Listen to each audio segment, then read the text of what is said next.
Ipediang sang upaya pi baroki para loki para jor sa sisen sa kisawayom. Hagan ka video ina pai kandiat sa pang kabay MP election kaban salong nang ninapo Silong Parliamentary Constituency. Kalong kajing do nong kabakraw ya ka judge benriu nyaw trep nyaw skum. Haba UMP ba jongi u Dr. Ricky Singkon ulaklan no nakanigas la pertai haka khatkan dai tarik upanai ba ar usnem ar hajar ar riu.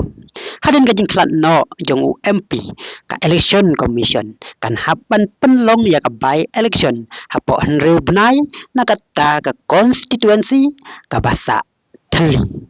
Kumbalong menta ka VPP kabadai ka parti ka ba i Dr. Ricky Singkon ijob ya ka election MP kala kham ya syakmat banyak ki wei ki parti da ka ba pendna ya ukertong uban ya khun ya ka by election kata u Dr.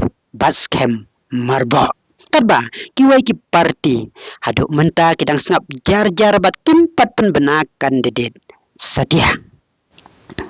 Nah kalian ka NPP bat ka kongres kila penting kena banyak kun ya ka by election wat lakim pat penbena ya ukan didin kue ki parti kum ka UDP HS PDP BJP bat TMC kimpat penting kena setia lakin penmi ikan didin ne M hakani ka by election.